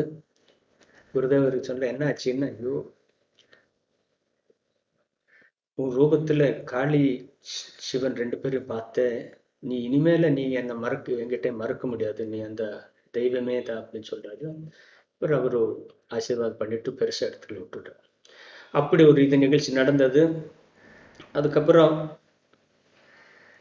கொஞ்ச நாள்லயே அவருக்கு கிராமத்துக்கு வந்து திருமணத்துக்கான ஏற்பாடு ஆகுது. திருமணத்துக்காக வரும்போது எவ்வளவோ இடங்களில் இவருக்கு பார்க்குறாங்க. என்னை இவர் பற்றி கேள்விப்படுறாங்க. இவர் பித்தன் போல் இருக்கிறானே, இவனால எப்படி பூஜை பண்ணி பித்தன் போல் இருக்கு, இவனை நம்பி எப்படி ஒரு திருமணம் செய்து வைக்கலான்னு நிறைய பேர் மறுக்கிறாங்க. கடைசியா 1859 இவரே பக்கத்து கிராமத்தில் இருக்கிற ஜெயராம்பள்ளியில் இருக்கிற ஒரு குடும்பத்துக்கு பேர் சொல்லி, அங்க இருக்கிற அந்த பெண்ணுடைய பேரை சொல்லி, அந்த பெண் எனக்காக காத்திருக்கிறான், நீங்க போய் கூப்பிட்டு வாங்க, திருமணத்துக்கு ஏற்பாடு சொல்லுங்க. அந்த பெண் தான் அன்னை சாரதை. ஸோ அந்த திருமணத்துக்கு அப்புறம் மறுபடியும் கல்கத்தா வர்றாரு, பூஜையில மூழ்கிறாரு. இது போயிட்டே இருக்கு. ஒரு காலகட்டத்தில் ரொம்ப இன்ட்ரெஸ்ட் தபஸ் பண்றாரு. உணவு உருக்கெல்லாம் மறந்து போயிடுறாரு. தலையெல்லாம் முடியெல்லாம் ஜட முடி. யாரோ வந்து இவர் உடலை காப்பாத்துற ஆகாரம் இது பண்றாரு. அவர் அவ்வளோ ஒரு தபஸ் பண்ணி உடம்பு அவ்வளோ ஒரு சூடாகி படுத்து கெடுப்பாரு. அந்த படுத்த இடத்துல கீழே வந்து தரையெல்லாம் செங்கல் மாதிரி வெந்து போகுது, ரெட் கலரை மாறிடுது. அந்த அளவுக்கு அந்த உடல் உஷ்ணம் அதுல பாயுது. எல்லாரும் சில பேர் பயப்படுறாங்க, என்னமோ ஆயிருக்கு, என்ன நோய் தெரியல. இவருக்கு உடம்புல அவ்வளவு எரியுது. இந்த நேரத்துலதான் இவருக்கு சில வழிமுறை காட்டுறதுக்கு சில குருமார்கள் வர்றாங்க. முதல்ல இந்த பைரவி பிராமணின்னு சொல்லி ஒரு அம்மையார் வந்து இவருக்கு சாதனைகளை செய்கிறாங்க. அதுலயும் அவர் நல்லா கை தேர்ந்து மேல வர்றாரு. அந்த அம்மா முதல்ல அந்த காலத்தில் இருந்த மிகவும் பெருமை வாய்ந்த பண்டிதர்களை அடைத்து, இதெல்லாம் சைத்தன்யர் தேவரின் வாழ்க்கையில் இதே மாதிரி நடந்திருக்கு, இதெல்லாம் அவதாரங்களுக்கு தான் இப்படி எல்லாம் நடக்கும், ஆகவே குருதேவர் ஒரு அவதாரம், இதுக்கான ஆதாரங்கள் எங்கிட்ட இருக்குதுன்னு சொல்லி ஆதாரங்களை மேற்கோள் காட்டி பண்டிதர்கள் சபையில அவங்க சொல்றாங்க. எல்லாரும் அதை ஒத்துக்கிறாங்க. அப்புறம் அடுத்த குரு வர்றாரு, அத்வைத வேதாந்தத்துக்காக சொல்லித்தர அடுத்த குரு வர்றாரு, தோத்தாபுரி. இது எல்லாமே கடந்த, இந்த உலகம் எல்லாத்தையும் கடந்த நிலையில மனதை நிலை நிறுத்தி சமாதி நிலைக்கு போற ஒரு பயிற்சி. அந்த தோத்தாபுரி எந்த ஒரு உயர்ந்த நிலையை 40 வருடம் தவத்திற்கு அப்புறம் அடைந்தாரோ அந்த நிலையை குருதேவர் 3 நாளில் அடைந்திருக்கிறார். அதை கண்டவர் ரொம்ப ஆச்சரியப்படுறார். அது மாதிரி சில சில குருமார்கள் வந்து அவருக்கு அந்தந்த சாதனைகளை சொல்லித்தர்றாங்க. இந்த இந்து தர்மத்தில் இருக்கிற இந்த மட்டும் இல்லாமல் மற்ற மதங்களில் இருக்கிற விஷயத்தை கூட அந்தந்த மதத்தின் ஒரு தலைவர்கள் குருமார்கள் வந்து இவருக்கு சொல்றாங்க. அவர் அந்த இதுல தேர்ச்சி பெற்று அந்தந்த காட்சி ரூபத்தை அனுபவிக்கிறாரு. இதெல்லாம் நடந்துகிட்டே இருக்கு, சாதனை தொடர்ந்துகிட்டே இருக்கு. ஸோ இந்த நேரத்தில் இப்படி உடம்பு சரியில்லைன்னு கேள்விப்பட்டு அன்னையாருக்கு நியூஸ் வருது. அன்னையார் அப்போ 18 வயசு ஆகிடுது. கல்யாணத்துக்கு அப்புறம் அவங்க ரொம்ப பார்க்கல. சரி, இந்த நேரத்தில் கூட இருந்து சேவை பண்ண நல்லா இருக்குன்னு அன்னையார் வர்றாங்க. வந்த இடத்துல அன்னையாரை நல்லா ரிசீவ் பண்ணி அன்னையாருக்கான தேவையான அனைத்து ஏற்பாடுகளும் செய்கிறாரு. செஞ்சுட்டு கேட்குறாரு, நான் இந்த பித்த மாதிரி நான் அன்னை பராசக்தி நினைச்சிட்டு வாழ்ந்துட்டு இருக்க, நீ வந்திருக்கே, என்ன இது, நீ என்னை மீண்டும் இந்த உலக வாழ்க்கைக்கு அழைத்து போக வந்திருக்கியா அப்படின்னு கேட்கும்போது உடனே அந்நியார் பதில் சொல்றாங்க, நான் ஏன் அப்படி செய்யணும், உங்களுடைய ஆன்மீக சாதனைக்கு துணையாக இருக்க தான் நான் வந்திருக்கேன், உங்ககிட்ட இருந்த விஷயத்தை கத்துக்கிறதுக்கு தான் வந்திருக்கேன் அப்படின்னு சொல்லி அன்னை உடனே சொல்றாங்க. குருதேவர் ரொம்ப சந்தோஷப்படுறாரு. அப்ப அன்னையாருக்கு தெரியுது இவர் உலக மக்கள் பார்வையில் பைத்தியமா இருந்தவர் உண்மையில் அப்படிப்பட்ட பைத்தியம் இல்லை, இதோடைய தெய்வ பித்து, இது இல்லாததுனால்தான் எல்லாரும் பைத்தியங்களா வாழ்றாங்கிறத சொல்லியிருக்கிறார். அதே போல அன்னையாரும் தன்னை கேட்குறாங்க, நீங்க என்னை எந்த கண்ணோட்டத்துல பாக்குறீங்க, நமக்கு கல்யாணம் ஆயிருந்தது, நீங்க எப்படி பாக்குறீங்கன்னு சொல்லும்போது, அப்போ குருதேவருக்கு ஒரு நாள் காலில் கொஞ்சம் உடம்பு முடியாம இருக்கு, அந்த காலுக்கு மருந்து போட்டுட்டு இருக்காங்க. அப்போ உடனே குருதேவர் சொல்றாரு, பாருமா, கோயில்ல எந்த அன்னையரை நம்ம வழிபடுறோமோ அதே அன்னை தான் இந்த பக்கத்து பில்டிங்ல நகபத் மேல எனக்கு ஜென்மம் கொடுத்த அன்னையாக சந்திரமணியாக அங்க வாழ்ந்துட்டு இருக்காங்க, அதே அன்னை தான் இப்போது எனக்கு பாதத்துல மருந்து போட்டுட்டு இருக்கா உன்னுடைய ரூபத்திலே அப்படின்னு சொல்றாங்க. இப்போ எல்லாருமே ஒரு அன்னையின் வடிவமாகவே பார்த்ததை குருதேவர் அப்படியே அழகா சொல்லிடுறாங்க. அப்படிப்பட்ட ஒரு தெய்வீக ஒரு வாழ்க்கை ரொம்ப ரேரா அமைஞ்சிருக்கு. இந்த நேரத்துல தான் குருதேவர் தான் அடைந்த ஆன்மீக செல்வங்கள் அனுபவங்கள் எல்லாத்தையும் உலகுக்கு கொண்டு போய் சேர்க்கறதுக்காக, அதற்கான மக்களை உருவாக்குறதுக்காக வேண்டிக்கிட்டே இருந்த அன்னையர்கிட்ட வேண்டுறாரு. அந்நேரம் சொல்லியிருக்காங்க, காட்டியிருக்காங்க சில பேரை, இவங்கெல்லாம் வருவாங்க, அவங்களுக்கு இந்த ஆன்மீக செல்வத்தை கூட அவங்க வருங்காலத்தில் மக்களுக்குள்ள கொண்டு போய் செல்வார் அப்படின்னு சொல்லுவாங்க. இவர் அதுக்காக வெயிட் பண்ற. அன்னையர் வேற சொல்லியிருக்க, நான் வேற இது சொல்லணும், எனக்கு வேற வயசாயிட்டு வருது, எப்படியாவது இந்த விஷயம் நான் என்னுடைய இந்த ஜென்மத்தின் நோக்கம் நிறைவேறணும்னா அந்த மக்கள் வரணுமே, நான் அவங்களுக்கு சொல்லணுமே அப்படின்னு சொல்லி ஏங்குறாரு. தினமும் அந்த சாயந்தர ஆரத்திக்காக மணி அடிக்கும் போது மேல மாடிக்கு போய் உரத்த குரல்ல வேண்டுறாரு, அழுகிறாரு, அம்மா இன்றும் ஒரு நாளும் வீணாய் போட்டு விட்டதே, நீங்க இந்த மாதிரி இந்த பக்தர்கள் எல்லாம் வருவாங்கன்னு சொன்னீங்க, யாரும் வரலையே, இன்று வீணாய் போட்டது, கூட்டுவாமா அப்படின்னு சொல்லி கதறி அழுவாரு. மற்றவங்க பாக்குறவங்க எல்லாம் யாரோக்காக வெயிட் பண்ணிட்டு இப்படி அழுகிறாருன்னு சொல்லி எல்லாம் கமெண்ட் பண்ணிட்டு இருப்பாங்க. அப்படி ஒரு ஏக்கம். அதுக்கப்புறம் கொஞ்சம் கொஞ்சமா பக்தர்கள் வர ஆரம்பிக்கிறாங்க. முதல்ல இந்த இல்லற பக்தர்கள் வர்றாங்க, அவங்க மூலியமாக சின்ன சின்ன ஸ்கூல் படிக்கிற பசங்க, நரேந்திர, ராக்கால் போன்ற சசி, சரத் இவங்கெல்லாம் வர்றாங்க. உடனே அவருக்கு வந்த உடனே அந்த அந்நியர் காட்சியில காட்டின அதே பசங்க தான் அவங்க தெரிஞ்சு போயிடுது. அவங்கள முறைப்படி ட்ரெயின் பண்றாரு. ஒவ்வொருத்தருக்கும் தனித்தனியா கூப்பிட்டு சொல்றாரு. எல்லார பக்தர்கள் நிறைய பேர் வர்றாங்க. ராமச்சந்திர தத்தர், மன்மோகன் மித்ரா, பல்ராம் பாஸ், மாஸ்டர் மகாசாய், சுரேந்திரா, நிறைய பேர் இந்த மாதிரி வர்றாங்க. இதெல்லாத்தையும் கேள்விப்பட்ட அந்த காலத்துடைய ரொம்ப பெங்காலில உலகத்திலேயே ரொம்ப இந்தியாவிலிருந்து ஒரு பெரிய ஒரு ஸ்பிரிச்சுவல் லீடர்னு சொல்ற பிரம்ம சமாஜ லீடர் கேசவ் சந்தர் சிங்குக்கு இதை பத்தி தெரியுது. அவரும் இவரை வெயிட் பண்றாரு. ஆரம்பத்துல சாதாரண பழக்கம் ஏற்பட்டது, போக போக அவருக்கு குருதேவருடைய மகிமை தெரியுது. அவர் ரொம்ப ஒரு வெஸ்டர்னைஸ்டு மைண்ட்ல இருந்தவர், ரொம்ப பெரிய ஆள், யங் பெங்காலுக்கு அவர் ஒரு ஐக்கானா இருந்தார். அவரு குருதேவரை பத்தி தங்களுடைய பத்திரிகையில எழுதுறாரு, இப்படிப்பட்ட ஒரு மகானை நான் பார்த்ததே இல்லை, அவருடைய வார்த்தைகள் தான் என்ன, அதனுடைய அர்த்தம் என்ன, உள் கருத்து என்ன, இது தெய்வ புருஷர் இல்லாம வேற யாரும் இருக்க முடியாது அப்படின்னு சொல்லி அவருடைய பத்திரிகைகள் எழுதுன்னு பார்த்து அந்த யங் பெங்கால் பீப்புள் எல்லாம் ரொம்ப ஆச்சரியமா போகுது. கேசவனை தான் நம்ம பெரிய ஆளா நினைச்சு அவரை ஃபாலோ பண்றோம், பட் இவரே இந்த குருதேவருக்கு முன்னால ஒண்ணுமே இல்லை, நான் அவர்கிட்ட தான் ஒவ்வொரு விஷயத்தையும் கத்துக்கிறேன்னு சொல்லி வர்றாரு, அவர் யாரு அப்படின்னு சொல்லி அவங்களுக்கு கேட்க எல்லாரும் குருதேவருக்கு தரிசனம் பண்ண வர்றாரு. அந்த கேசவன் அப்படி ஆகி அவங்ககிட்ட அவ்வளோ ஒரு நல்ல ஒரு ரிலேஷன்ஷிப். கடைசியில் அந்த கேசவன் உடம்பு முடியாதாகி கடைசி நேரத்தில் இருக்கும்போது குருதேவர் ரொம்ப வேண்டுறாரு, கேசவனும் ஆரம்பத்தில் இந்த உருவ வழிபாடு பற்றியில் தெரியல. கடைசியா குருதேவர் எப்படி வேணாங்கிறாரோ அன்னை காளியோட பேசுறது, அவரோட உரையாடுறது, சிரிக்கிறது, அழுகிறது, இதே மாதிரி கேசவனுக்கும் ஆயிருக்கு.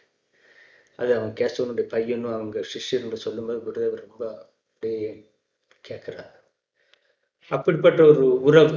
குருதேவர் பாதத்துல வந்து கால் வச்சு அப்படி கண்ணீர் விட்டு அழுகிறாரு. அப்புறம் கேசவன் மறைஞ்சு போறாரு. அந்த அவருடைய மறைவு குருதேவருக்கு ரொம்ப ஒரு தாக்கத்தை ஏற்படுத்துது. அவ்வளோ படிச்சவர், உலகமே போற்றக்கூடியவர். குருதேவர் எந்த படிப்பறிவு இல்லாதவர் வந்து அவ்வளோ புகழ்ந்து அவ்வளோ ஏற்றுக்கிட்டது வந்து பெங்கால் மக்கள்கிட்ட பெரிய ஒரு தாக்கத்தை ஏற்படுத்தியது. அப்புறம் கேசவன் மறைவுக்கு அப்புறம் நிறைய பேர் அந்த குரூப்ல இருக்க நிறைய பேர் குருதேவர்கிட்ட வர்றாங்க, ஆறுதலுக்காக வர்றாங்க, ஆசிக்காக வர்றாங்க. அந்த நிகழ்ச்சி அப்படியே போகுது. இந்த டைம்ல தான் நரேந்திரர் தன்னுடைய முதல் சீடர், முக்கியமான சீடர், தன்னுடைய கருத்துக்களை சொல்லி கொண்டு செல்லக்கூடிய சீடர் வந்து குருதேவர்கிட்ட வர்றாரு. குருதேவர் யாருன்னு அவர் பார்த்த உடனே தெரிஞ்சு போயிடுறாரு. அவருக்கான பணி என்னங்கிறதெல்லாம் சொல்லி எல்லாம் தயார் பண்றாரு. அவர் மற்ற சீடர்கள் உருவாக்குறாரு. இருந்தாலும் தன்னுடைய நாட்டு குறைவாக இருக்கிறத நினைச்சு அவர் அதை நல்லபடியா முடிச்சு ஒப்படைக்கணுங்கிறதுக்காக இந்த சாரதானன் சொன்ன மாதிரி தனக்குத்தானே ஒரு மக்களுடைய பாவங்களை சுமந்து ஒரு நோயை வரவழைத்து கொண்டு தொண்டையில் கேன்சர் வந்துடுது. அந்த கேன்சர் நோயாடு அதுக்கு முன்னால் அவர் காசி பிருந்தாவன் எல்லாம் யாத்திரை பண்றாரு, சென்று வர்றாரு, முக்கியமான இடங்களுக்கு போய் சென்று வர்றாரு. இந்த கேன்சர் நோயை வரவழைத்து அந்த கேன்சர் நோயின் காரணமாக ஒரு தனியா ஒரு இடத்துல காசிப்பூர் கார்டன்ல வந்து அவங்க தங்கி அவங்க சிகிச்சைக்காக வர்றாங்க. எனக்கு கிட்டத்தட்ட 9 மாசம் அங்க தங்குறாரு. அங்கதான் ஃபைனல் ஸ்டேஜ். அந்த சீன் கடைசியா எல்லாம் இந்த பெரிய ஒரு சங்கம் உருவாகிறதுக்கு, பெரிய ஒரு சிஷ்ய கூட்டம் உருவாகிறதுக்கு, ஒரு தன்னுடைய அவதாரத்தை ரிவீல் பண்றதுக்கு அது ஒரு பெரிய ஒரு இடமா அமைஞ்சது காசிப்பூர் கார்டன். ஸோ அங்க கடைசி இந்த நோய் காரணமாக அங்க கொண்டு போய் சேர்க்குறாங்க. எல்லா பக்தர்கள் வர்றாங்க, விஷயத்தை கேள்விப்படுறாங்க. ஒவ்வொருத்தருக்கும் வர்றவங்களுக்கெல்லாம் அதன் தகுந்த மாதிரி அறிவுரைகள், வழிகாட்டுகள் செய்கின்றனர். நிறைய பேர் நல்ல பக்தர்களும் வர்றாங்க, தெய்வீகமே வடிவான பக்தர்கள், குழந்தைகள் எல்லாம் வர்றாங்க.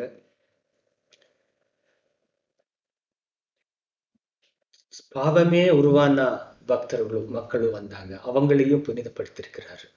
யாரெல்லாம் உண்மையான ஏக்கத்தோட வந்து குருதேவரை சரணடைஞ்சிருக்கிறாங்களோ அவங்களை காப்பாற்றி அவங்களை வழி நடத்திருக்கிறாரு. அதுக்கு பல உதாரணங்கள். கிரீஷந்திர கோஷ், காளிபத கோஷ், அந்த மாதிரி நிறைய பேர், நிறைய பெண்கள், வழி தவிர போன பெண்கள் எல்லாரும் அடைக்கலமா வந்து குருதேவா உன்னை விட்டா வேற வழி இல்லை, எங்களுக்கு எல்லாமே இருட்டா இருக்கு, எங்களை இந்த உலகம் எங்களை ஏத்துக்காது, எங்களை ரிஜெக்ட் பண்ணிடுச்சு, நீ நினைச்சா மட்டும் எங்களை காப்பாற்ற முடியும், இல்லைன்னா எங்களுக்கு கதி இல்லைன்னு சொல்லி வரும்போது அவங்களை மன்னித்து அவங்களுக்கு கதி மோட்சம் கொடுக்குறாரு. அது மாதிரி நிறைய நிகழ்ச்சி வால்யூம் ஆஃப்டர் வால்யூம் இருக்கு. இந்த ஆன்மீக ரெவல்யூஷன் போயிட்டே இருக்கு. மக்கள் மத்தியில எல்லாம் தெரிஞ்சு போயிடுது. இவருடைய பார்வைப்பட்டாலும் போதும் மோட்சம், ஆன்மீக விழிப்புணர்வு, இவர் ஒரு வார்த்தை சொன்னா போதும், ஒரு டச் பண்ண போதும் எல்லாம் அப்படின்னு சொல்லி கேள்விப்பட்டு எல்லாம் வர்றாங்க. தானும் தன்னை எவ்வளவோ கட்டுப்படுத்தி பார்க்குறாரு. இருந்தாலும் இந்த டைம் ஆயிடுச்சு, சமோ இந்த லீலையை முடிச்சு போகணுங்கிறதுக்காக சீடர்கள் உருவாக்குறாரு. நல்ல சீடர்கள் உருவாக்கி நரேந்திரன் அதற்கு பொறுப்பா இருக்க சொல்லி மற்றவங்களை சொல்றாரு. இனி வர்ற காலங்களில் நரேந்திரன் உங்களோட வழி நடத்த நான் கூட இருப்பேன். இந்த உலகத்துக்கு இந்த அவதாரத்தின் நோக்கம் நம்முடைய தர்மத்தை காப்பாற்றுறதுக்காக இந்த ஒரு பெரிய தவ கூட்டம் வேணும். அதுக்கு நரேந்திரன் பொறுப்பு. இனி வர்ற ஜெனரேஷனுக்கு இந்த ஆர்கனைசேஷன் மூலியமா நிறைய சேவை நடக்கணும். உலகத்துல மனித குலம் மேன்மை அடையிறதுக்கு இங்கிருந்து புறப்படுற இந்த கருத்துக்கள், இந்த ஒளி உலகத்தையே வழிநடத்தும் அப்படின்னு சொல்லி குருதேவர் சொல்லி இந்த பொறுப்பை கொடுக்கிறார். ஆரம்பத்துல நரேந்திரன் அதை மறுக்கிறார். என்னால் இப்படி எல்லாம் பண்ண முடியாது, எனக்கு என்னுடைய ஒரு ஆன்மீகத்துக்கான ஒரு சமாதி நிலை கிடைச்சா போதும், எனக்கு வேண்டாம், மற்றதெல்லாம் இதெல்லாம் என்னால் பண்ண முடியாது சொல்லுங்க. அவருக்கு ரொம்ப வேதனை வந்துடும். என்ன நீ சொல்ற, நீ தானே சொல்ற ஒரு எல்லாமே இறைவன் மயம் அப்படின்னு சொல்ற, எல்லாமே இறைவன் மரமா ஆகும்போது உனக்கு மட்டும் சுயநலத்துக்காக மட்டும் நீ கேட்கலாமா? நான் உன்னை பெரிய ஆலமரம் மாதிரி நினைச்சிருக்கேன். உன் கீழே அந்த ஆலமரத்துக்கு கீழே ஆயிரக்கணக்கான உயிரினங்கள் வந்து அடைக்கலம் புகும். நீ அப்படி இருக்கணும். நீ ஒவ்வொருத்தரும் ஒவ்வொரு ஆலமரமா இருக்கணும். சுயநலத்துக்காக கேட்காத. நீ சுயநலத்துக்காக நீ கேட்டா உனக்கு நீ கேட்டது கிடைக்காது. மக்கள் நலனுக்காக இருந்தாதான் உனக்கும் எல்லாமே கிடைக்கும், மக்களுக்கு கிடைக்கும் அப்படின்னு சொல்லி ஒரு ஸ்ட்ரிக்டா சொல்லிடுறாரு. அன்னைக்கு குருதேவர் சொன்ன அந்த வார்த்தையை நரேந்திர அப்படி பிடிச்சுக்கிறாரு. அதனுடைய விளைவுதான் இந்த மடம் உதயமாகிறதுக்கு காரணமா இருக்கு. அப்படி மக்கள் சேவை, மகேஷன் சேவைங்கிறது அன்னைக்கே அவர் ஆரம்பிச்சு வச்சாரு. அப்புறம் அவருடைய ஒன் ஆஃப் தி சீடரே ஏதோ ஒரு அவருக்கு தோன்றின ஒரு எண்ணம், நிறைய சாதுங்களுக்கு இந்த வஸ்திரங்கள் கொடுத்து ருத்ராட்ச மாலை கொடுத்து அவங்களுக்கு தானம் பண்ணணும்னு விரும்பினேன் அப்படின்னு சொல்லி அதை கொண்டு வர்றாரு. குருதேவர் சொல்லுவாரு, ஐயோ நீ வேற எங்க இந்த நரேந்திராக்கள் இவங்களை விட்டா, நீ இவங்களை விட உயர்ந்த சாதுகளுக்கு நீ எங்க தேடி போக போற, இவங்களுக்கே கொடுக்கலாமே அப்படின்னு சொல்றாரு. அப்போ அந்த சீடர், அப்ப நீங்களே உங்க கையாலே கொடுத்துடுன்னு சொல்றாங்க.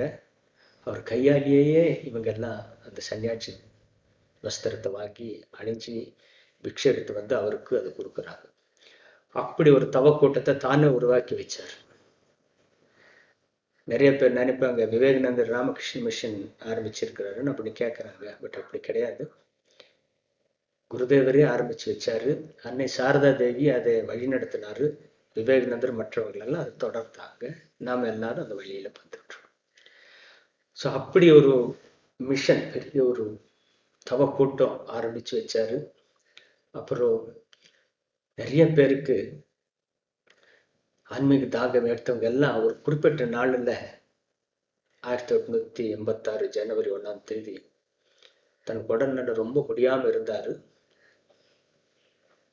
இருந்தாலும் அவரை பார்க்கணும். அந்த நல்ல நாடுல அந்த இங்கிலீஷ் கேலண்டர் படி ஃபர்ஸ்ட் டே அவரை தரிசனம் பண்ணணும். நிறைய பக்தர்கள் வந்த இடத்துல குருதேவர் உடல்நட முடியலானாலும் பரவாயில்லன்னு சொல்லி அந்த மாடியிலிருந்து காசிப்பூர் கார்டனுக்கு இறங்கி வந்து பேசுறாரு. அங்கிருந்த ஷீடர், இல்லற ஷீடர் கிரீஷ் கிட்ட பேசுறாரு.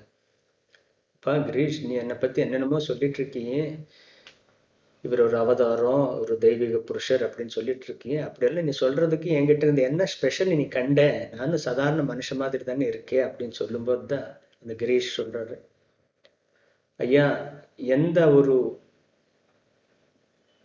உயர்ந்த பொருளை பற்றி வியாச பகவானும் வால்மீகி முனிவரும் சொல்ல முடியலையோ, அப்படிப்பட்ட ஒரு பரம்பொருளை பற்றி நான் என்ன சொல்லுவது அப்படின்னு சொல்லி கண்ணீரோடு அவர் காலில் விழுகிறாங்க. அப்போ குருதேவர் அவர்களை ஆசீர்வதிக்கிறார். உங்களை எல்லாருக்குமே ஆன்மீக விழிப்புணர்வு உண்டாகட்டும். அதுதான் அந்த கல்பதொரு நாள்னு சொல்லி யாரெல்லாம் அன்னைக்கு என்ன கேட்டாங்களோ எல்லாமே அவங்களுக்கு கிடைச்சிருந்தது. அதை பற்றி பெரிய நம்ம நிறைய விஷயங்கள் அதில் கிடைக்குது, அதை படிக்கலாம். அதே போல சில அக்கேஷன்ல அவருடைய தெய்வீக இதை கொஞ்சம் எல்லாருக்குமே கொடுத்துருக்கிறார், ஒரு அவேக்கனிங் பண்ணியிருக்கிறார். மீன் டைம் அன்னையார் அவங்க கூடவே இருந்து சேவை பண்ணிட்டே இருக்கிறார். அன்னையாருக்கு குருதேவருக்கு வித்தியாசம் இல்லாத ஒரு சூழ்நிலை வந்துட்டு இருக்கு. அன்னையார் குருதேவரை காளி அன்னையாக நினைக்கிறாரு, குருதேவரும் அன்னையை காளி அன்னையாக நினைக்கிறார். இந்த இல்லற பக்தர்களில் ஆண்களும் இருந்தாங்க, பெண்களும் இருந்தாங்க. நிறைய பெண்கள் மிக உயர்ந்த ஆன்மீக சிந்தனையில் இருக்கிறவங்களுக்கு குருதேவ வழிகாட்டுறாரு, அவங்களுக்கு தவத்தில் ஈடுபட செய்கிறாரு. இது ஒரு பக்கம் நடந்துகிட்டே இருக்கு. இன்னொரு பக்கம் சாதாரண மக்கள் தங்களை பாவிகள், தான் வழி தவறி போனேன்னு சொல்லி நினைக்கிற நிறைய பேர், அந்த நாடக குழுவில் இருந்த மக்கள் எல்லாம் நிறைய பேர் திரும்ப திரும்ப வந்து குருதேவர்கிட்ட வந்து தங்களுடைய வாழ்நாளில் எப்படியாவது ஒரு உதவி கிடைக்கணும் அப்படின்னு சொல்லி வந்து வேண்டுறாங்க. அவங்களுக்கும் அனுகிரகப்படுறாரு. அவருக்கு எல்லாருமே ரொம்ப சிம்பிளான மெத்தட்ல சொல்றாரு, பாரு, நீங்க பண்ண தப்ப திரும்ப பண்ண மாட்டேன்னு ஒரு சபதம் எடுத்துக்கோங்க, பகவான்கிட்ட வேண்டுங்கோ, நம்பிக்கையோடு இருங்கோ, இனிமேல வர நாட்களில் நல்ல வழியில இருக்குங்கிற ஒரு தைரியத்தோட நீங்க இருந்தா, நீங்க செய்த அந்த பாவங்கள் எல்லாம் கரைஞ்சு போகும்.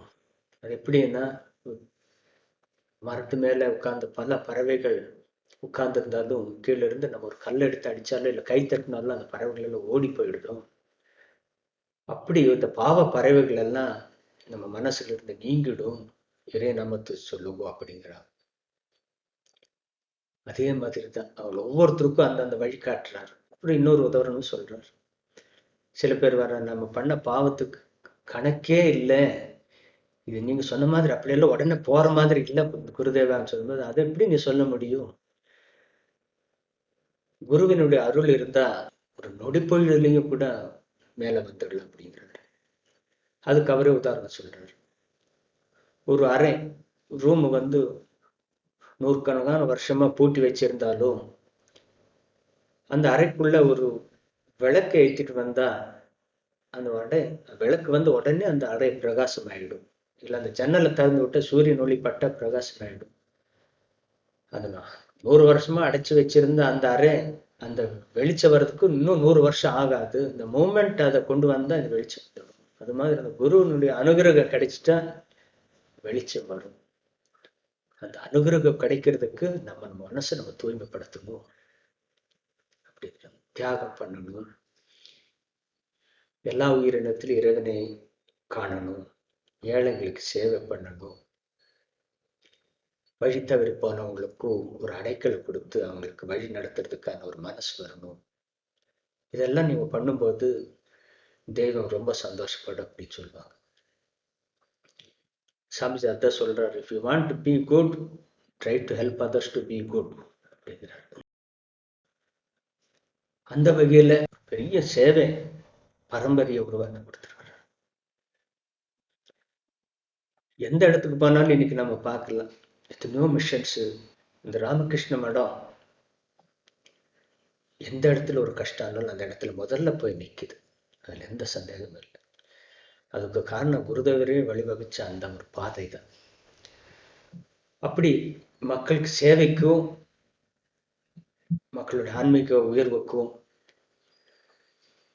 இந்த உலக மக்களுக்குடைய ஒரு நெறிமுறை, நல்ல நெறிமுறை வேணுங்கிறதுக்கு அவர் பல விதங்களில சொன்ன கருத்துக்கள் எல்லாம் அமுதமொழிகள் என்ற ஒரு புத்தகத்துல, இந்த புத்தகம் மூலம் நமக்கு கிடைக்குது. அதை இயற்றி அந்த மகேந்திரநாத் குப்தா 2 வால்யூம் இருக்கு, தமிழ்ல 3 வால்யூம் இருக்கு.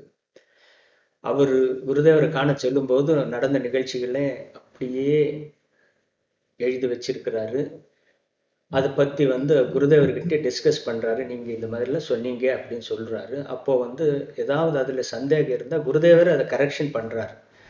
இல்லை நான் அப்படி சொல்லலை, நான் இந்த மாதிரி சொன்னேன்னு அவர் கரெக்ஷன் பண்ணது ப்ரூஃப் பார்த்து கிளியரா சொன்ன. தன்னுடைய வார்த்தை வந்து நாளைக்கு பிற்காலத்தில் மனித குலத்துக்கு போய் சேரும், அதனால அதுல எந்த பிழையும் இருக்கக்கூடாது, எந்த ஒரு மாடிஃபிகேஷன் இருக்கக்கூடாது, சொன்னது சொன்ன வண்ணம் இருக்கணுங்கிறதுக்காக அவரே அவருடைய வார்த்தைகளை அல்லது கரெக்ஷன் பண்ணி கொடுத்துருக்கிறார். அப்படிப்பட்ட புக்கு தான் அந்த அமுதமொழிகள் காஸ்பல். ஸோ அந்த காஸ்பல் மூலியமா தான் குருதேவரை நம்ம எனக்கு பார்க்க முடியுது. பிற்காலத்தில் இருந்த அவதாரங்கள் அவங்கள வாழ்க்கையா அந்த செய்திகள் எல்லாம் நம்ம இதிகாசங்களா புராணங்களா தான் நினைச்சிட்டு வாழ்ந்து பண்ணிட்டு இருக்கோம். ஆனா இந்த முறை குருதேவருடைய அவதாரத்தில் day to day, minute to minute program எல்லாம் எப்படியோ அதெல்லாம் நமக்கு ஒரு டைரி மாதிரி கிடைச்சிட்டு வந்துட்டு. ஸோ ஆகவே குருதேவர் அதை படிக்கும்போது குருதேவர் எப்போதுமே நம்ம கூடவே இருக்கிறாரு, நமக்காகவே சொல்றதா நம்ம நினைச்சுக்கணும். இப்படி மக்கள், எல்லா வித மக்களும் அவரை ஒரு ஐடியலா நினைச்சிருந்தாங்க. யாருக்குமே எந்த ஒரு மனசு புண்படி மாதிரி சொல்லவே இல்லை. எந்த மதத்தை நீ சார்ந்தவனா இருந்தாலும் உள்ளன்போடு இறைவன் அணைக்கும் போது அந்தந்த ரூபத்திலே பகவான் அடைவது நிச்சயம். அதனால தான் மதம் பெருசு, தன்னுடைய கருத்து பெருசு, மற்றவங்களை எல்லாம் சரியில்லைங்கிற எண்ணத்தை கைவிட்டாலே போதும், இறைவன் அடையலாம் அப்படின்னு சொல்றாரு. அதுதான் அவருடைய முக்கியமான one of the greatest sayings. யதோம தத்தோ பார்த்துன்னு சொல்லி, எத்தனை மார்க்கமோ அத்தனை கடவுள் அப்படின்னு சொல்லி. அதே மாதிரி அவருடைய அந்நியர் சொல்லுவார், அவருடைய இன்னொரு சிறப்பம்சம் வந்து அவருடைய தியாகம். தனக்குன்னு எதுவுமே வச்சுக்கிறது இல்லை, அப்படிப்பட்ட ஒரு தியாகம். ஸோ அதனால தான் மக்கள் அவருடைய வார்த்தை, ஒவ்வொரு வார்த்தையும் தன்னுடைய வாழ்க்கையில் அது அவர் என்ன பிராக்டிஸ் பண்றாரோ அதை சொல்லிட்டு இருக்கிறார். ஸோ அதனால அது மறுத்து கூறவே ஒரு வாய்ப்பு இல்லாம இருந்தது. அப்படிப்பட்ட ஒரு தியாகம். ஸோ அப்படிப்பட்ட ஒரு தியாகேஸ்வரான்னு குருதேவரே சாமிஜி பாடுறாரு. இந்த கண்டனுபாவ பாட்டுல எல்லாருமே குருதேவருடைய சிறப்பு அம்சங்கள் எல்லாத்தையும் அப்படியே அந்த கண்டனுபாவ அந்த ஓம் ரீம் விரதத்துல பாடி காட்டுறாரு. அப்படிப்பட்ட ஒரு வாழ்க்கை. ஒரு முறை கிரீஷ் சந்திர கோஷும் மற்றவங்களும் விவேகானந்தர் சாமிஜி கேட்கறாங்க, நீ குருதேவர் பத்தி ஒரு புஸ்தகம் எடுத்தேன்னு சொல்லி அவரோட மறைவுக்கு அப்புறம் கேட்கும்போது சாமிஜி சொல்றாரு, அப்ப அவருடைய எல்லையற்ற ஒரு சாகரம், அவரை பத்தி என்னால எல்லாம் எழுத முடியாது. நான் அவர் ஒரு லிமிட் பண்ணிட முடியாது. அவருடைய அளவு கடந்தவர். நான் அதுக்கு சொல்லுவார், நான் சிவபெருமான் உருவத்தை வடிக்கிறேன்னு சொல்லி போய் ஒரு குரங்கு உருவத்தை நம்ம வடிச்சிடக்கூடாது. அவர் எல்லாத்துக்கும் கடந்தவர். அவர் என்னால அவரை பத்தி எழுத முடியாது. ஒருவேளை இந்த சாரதானந்தர் ஓரளவு எழுதலாம், அவரை கேட்டு பாருங்கன்னு சொல்லுவாங்க. அப்புறம் அவர் தான் அந்த குருதேவர் ராமகிருஷ்ணன் வாழ்க்கை ஓரளவு எழுதுறாரு. அதுல இருந்து கிடைக்கிற விஷயங்கள்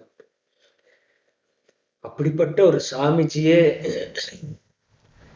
குருதேவர் பத்தி எழுதுறதுக்கு பேசுறதுக்கு, அவர் வெளிநாட்டுல எல்லாம் அவரை பத்தி நிறைய பேசல. அவர் ரொம்ப லிமிட் பண்ணிடுவானோ அப்படின்னு பயந்தார்.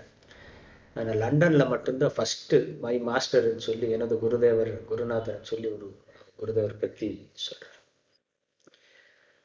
அப்படிப்பட்ட குருதேவரை நாம இந்த ஷார்ட் டைம்ல நாம எப்படி ப்ரெசென்ட் பண்ண முடியாது, ரொம்ப சிரமம். இருந்தாலும் நமக்கு அவர் எந்த விதத்துல நம்ம சொல்ல வைக்கிறோமோ அந்த விதத்துல சொல்லியிருக்கோம். இந்த நல்ல நாளில் அவரை வேண்டி நம்ம கஷ்டங்களை அவர் சொன்னா அவர் கண்டிப்பா கேட்பாரு. நம்ம தவறுகளை சொன்னா அவர் மன்னிப்பார். நம்முடைய உண்மையான வேண்டுதல், அர்த்தமுள்ள ஆசைகளை அவர் நிறைவேற்றுவார். அப்படிப்பட்ட அந்த குருதேவருடைய பிறந்த நாள்ல நம்ம அவர் இன்னைக்கு வேண்டி அவருடைய அனுகிரகத்தை நம்ம பெறலாம். தவத்துரு சாமி கௌதமனஞ்சி அவர்களும் குருதேவர் பத்தி அழகா பேசியிருக்கிறார். அதையும் மக்கள் கேட்டு சந்தோஷப்பட்டிருப்பீங்க. இந்த வருடம் இந்த கஷ்ட சூழ்நிலையிலும் குருதேவர் நம்மளை கைவிட மாட்டாரு. வர நாட்களில் எல்லா கஷ்டங்களிலிருந்து விடுபட்டு அவர் சிந்தனையிலே நம்ம வாழ்றதுக்கு அவருடைய அனுகிரகத்தை வேண்டுவோம். அனைவருக்கும் வணக்கம், நன்றி. ஜெயராமகிருஷ்ணா.